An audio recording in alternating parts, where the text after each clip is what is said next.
Lunge de la long no video a thing matin pick about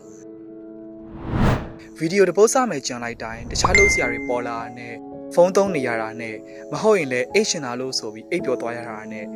နောက်ဆုံးကြတော့တခုခုစပြီးပြောင်းလဲရမယ်ဆိုတာနားလည်လိုက်ပါတယ်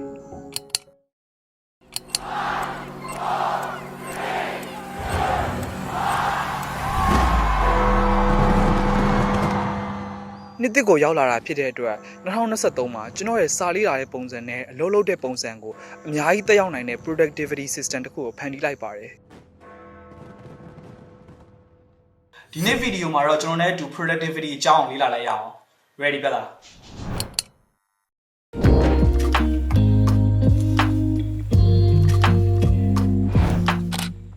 ကျွန်တော်တို့တကယ်ကောင်းမွန်တဲ့ creation တစ်ခုကိုဖန်တီးချင်တယ်ဆိုလို့ရှိရင်ကျွန်တော်တို့ရဲ့ attention ဟာဒီ test တစ်ခုကိုအချိန်ကြာကြီးအာရုံစိုက်ထားမှာဖြစ်ပါမယ်ဒါပေမဲ့အခုလိုခင်မိသားတဲ့ KG မှာကျွန်တော်တို့ရဲ့ attention ကပါငွေကြေးတစ်မျိုးလိုဖြစ်လာပါတယ်ကျွန်တော်တို့ရဲ့ attention ကိုလိုချင်နေတဲ့အနောက်ရှက်တွေမှာအများကြီးပါပဲ Facebook TikTok နောက်ပြီးကိုယ့်ရဲ့ local format တွေကပါကိုလုံးလို့ပြီဆိုလို့ရှိရင်တနည်းမဟုတ်တနည်းနဲ့ပေါ်လာကြတော့ပါပဲအထူးသဖြင့် work from home လုပ်တဲ့သူတွေဆိုလို့ရှိရင်ကိုယ့်ဘာသာအလုပ်လုပ်နေပြီဆိုတာနဲ့ကိုယ့်ရဲ့အိမ်ကသူတွေဖြစ်ဖြစ်ဒီအခန်းပေါ်ကဖြစ်ဖြစ်တနည်းမဟုတ်တနည်းနဲ့စကားလာပြောရမျိုးအားလုံးကြုံမှုကြမှာပါပဲ I will reach out to them, make sure we're kind of all aligned on the same page, and then I'll try to get that out of here. Give me a second. Dude, stop! I have to do this. ဒီလိုမဖြစ်ချင်ဘူးဆိုလို့ရှိရင်ကိုယ့်အတွက် toxic ဖြစ်စေတဲ့အနောက်ရှက်တွေအကုန်လုံးကိုဖျက်ပြရပါမယ်ကျွန်တော်ကတော့အလုံးလုံးမဲ့အချိန်တစ်ခုကိုသတ်မှတ်လိုက်ပြီးလို့ရှိရင်ကိုလုံးလုံးနေရအောင်အချိန်မပြအောင်တကားကိုပိတ်ရင်ပိတ်ထားလိုက်တာမျိုးမဟုတ်ရင်လည်း noise cancelling နဲ့ချက်တက်ထားလိုက်လို့ရှိရင်ဒါကိုတကယ် focus work လုပ်နေရအောင်ပြနေရကြပြီးသူများတွေကလည်းဒါအောင်မြင်နေစကားနောက်မှပြောတင်နေဆိုပြီးသိနိုင်ပါတယ်ကိုယ့်ရဲ့ phone aeroplane mode လုပ်လိုက်ပြီးတော့ကိုချက်ချင်းကောက်ကင်လို့မရတဲ့နေရာမှာထားပြီးတော့အလုပ်ဆက်လုပ်လို့ရတယ်လို့ပဲအဲ့ဒီ aeroplane mode ကြောင့်ကိုယ့်ရဲ့ဖုန်းပေါ်တွေလွတ်သွားမှကြောက်တယ်ဆိုလို့ရှိရင်တော့ဒီကိုယ့်အတွက်အလုပ်ကိုပြတ်စေနိုင်တဲ့ notification တွေကိုပိတ်ထားလို့ရပါတယ်ဥပမာဒီ Facebook တို့ Instagram တို့ဒီ Messenger တို့ရဲ့ notification ဆိုတာကိုယ်စာလုံးနေတော့မှခဏလောက်ပိတ်ထားပြီးမှပြန်ဖွင့်လို့ရပါတယ်နောက်ပြီးကိုက laptop နဲ့ပို့ပြီးလုံးဖြစ်တယ်ဆိုလို့ရှိရင်ဒီ do not disturb mode လိုမျိုး on ထားလိုမျိုးတို့နောက်အဓိကကတော့ဒီ Discord တို့ဒီ Telegram တို့လို application တွေကိုနောက်ကနေမ run ထားဖို့ပါပဲ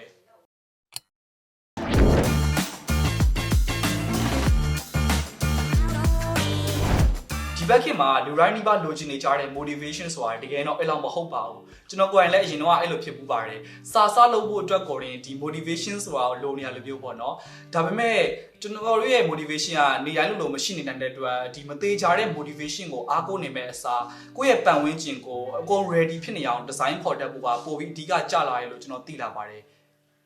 မနှက်ဖြတ်လုံးမဲ့စာကိုဒီနေ့ညကလေးကစာရွက်လန်ထားတာအစားစာလုံးနေနဲ့အချိန်ပြတ်မသွားအောင်ဒီရေဘူးချတာအစုံအကုန်လုံး ready ဖြစ်အောင်သာလုပ်ထားမယ်ဆိုလို့ရှိရင်ကျွန်တော်တို့က motivation ရှိမရှိစာကိုလုပ်ရှင်တာမှာပါပဲလုပ်ဖြစ်သွားမှာပါပဲအဲ့ဒါနေစပြီးတော့ကျွန်တော် to do list ရေးတတ်တဲ့အကြည့်အောင်ရလာတော့ပါပဲအခုဆိုရင်ကျွန်တော် to do list ရေးပြီးတော့လုပ်တာစာလုပ်တာတနေ့တောင်ရှိသွားပါပြီ to do list ရေးဖို့အတွက်ကိုကျွန်တော်ဘယ် application ကိုသုံးလဲဆိုတော့ Notion ဆိုတဲ့ application ကိုသုံးပါတယ်မသိသေးတဲ့သူတွေအတွက် Notion ဆိုတာ Apple Note, Google Doc, Google Sheet သုံးမျိုးကိုပေါင်းထားတဲ့ software တစ်ခုလို့ပြောလို့ရတဲ့အပြင်တခြားလုပ်လို့ရတာတွေကလည်းအများကြီးပါပဲဒါကြောင့်မို့ကျွန်တော်ရဲ့ Notion template ထဲမှာ Pomodoro timer နဲ့စာလုပ်နည်းတွေအစ to-do list ရေးနည်း lo-fi music playlist တွေရောအကုန်ပါပြီးသားဖြစ်တဲ့ template ကို believe it or not free ယူသုံးလို့ရအောင် link ချပေးထားပါမယ်template link တွေကိုမဝင်ခင်ကို့မှာ Notion အကောင့်မရှိသေးဘူးဆိုလို့ရှိရင်ပထမအဆုံး link ကနေအကောင့်ရင်ဖွင့်လိုက်ပါပြီးရင် install လုပ်လိုက်ပါပြီးရင် template link တွေကိုဝင်ပြီးညာဘက်တောင်းတာလေးက duplicate ဆိုတာလေးကိုနှိပ်လိုက်စပြီးသုံးလို့ရပါပြီ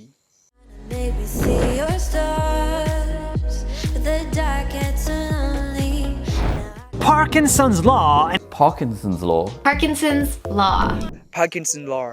အလုပ်တစ်ခုရဲ့ပြီးမြောက်တဲ့အချိန်ဆိုတာကိုသတ်မှတ်လိုက်တဲ့အချိန်ကြာရင်ကြာသလောက်ပိုပြီးကြာသွားတတ်ပါတယ်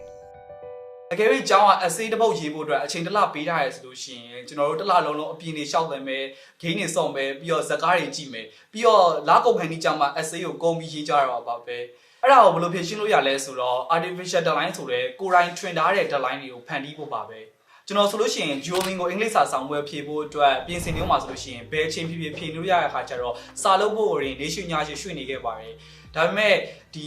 ကျွန်တော်3ရက်လေးပဲအချိန်ပေးပြီးတော့အဲ့3ရက်အတွင်းမှာပဲငါမရရအောင်လေ့ကျင့်ပြီးဖြည့်မယ်ဆိုပြီးတော့အဲ့လို artificial deadline ကိုဖန်တီးတိုက်တဲ့အခါမှာအဲ့3ရက်အတွင်းကိုလည်းတေချာကြိုးစားရတဲ့အခါမှာနောက်ဆုံးကျတော့ကျွန်တော် score က130တိရသွားခဲ့ပါတယ်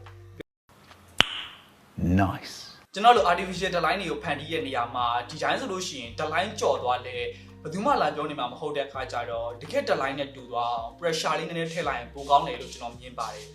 ဥပမာကျွန်တော်ဒီတစ်လအတွင်းစာအုပ်တော့ပြီးအောင်ဖတ်မယ်လို့ကိုယ့်ဘာသာဒီ deadline အတူဖန်တီးထားရဆိုလို့ရှိရင်ဒီတစ်လကြော်သွားလို့ဖတ်လို့မပြီးလို့ရှိရင်လဲကျွန်တော်ဘယ်သူမှလာပြီးငေါ့နေမှာမဟုတ်ပါဘူးလာငေါ့နေမဲ့ boss ဆိုတာလည်းရှိမှာမဟုတ်ပါဘူးဆိုတော့အဲ့ဒါကြောင့်ကျွန်တော်ဘာလုပ်ခဲ့လဲဆိုတော့ကျွန်တော်ရဲ့အရန်ယုံရတဲ့တငယ်ချင်းတယောက်စီကို KBZ ပေးရနေကျွန်တော်ရဲ့ mobile တွေကိုသူ့ကိုလွှဲလိုက်ပါတယ်အဲ့လိုခါကျတော့အကဲများကျွန်တော်ဒါဒီတစ်လပြီးသွားလို့စာအုပ်ပြီးအောင်မဖတ်နိုင်ခဲ့ဘူးဆိုလို့ရှိရင်ကျွန်တော်လွှဲလိုက်တဲ့ပတ်စံတွေအားလုံးသူ့ပိုင်ဖြစ်သွားပါပြီဆိုတော့အဲ့လိုမျိုးကျွန်တော်ရဲ့ mobile တွေကိုပါသွားမှာကိုစိုးရိမ်နေတဲ့ဒီ pressure ကပဲကျွန်တော်ရဲ့ဒီ artificial deadline ကိုပိုပြီး serious ဖြစ်သွားစေရပါပဲဆိုတော့ဒီ trick လေးကတကယ်ကိုအသုံးဝင်တဲ့အတွက်အားလုံးပဲစမ်းကြည့်ကြဖို့ကျွန်တော်အကြံပေးပါတယ်ဒါပေမဲ့ကိုရုံရတဲ့တငယ်ချင်းဖြစ်ဖို့လိုပါဘောနော်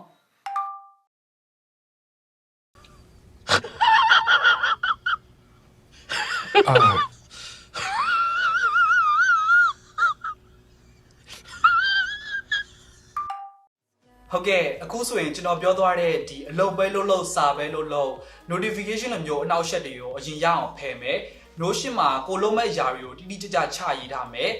ပြီးလို့ရှိရင်ဒီ deadline အတူတွေဖန်တီးပြီးတော့ရအောင်လုပ်မယ်ဆိုလို့ရှိရင်ဒီ2023မှာကိုတကယ်ဖြစ်ချင်တဲ့ຢာတွေကိုဖြစ်အောင်လုပ်နိုင်တဲ့ productivity system တစ်ခုကိုရပါပြီလို့ပြောရင်းနဲ့ပဲနောက်ဗီဒီယိုမှာပြန်တွေ့ကြပါမယ် peace out bye bye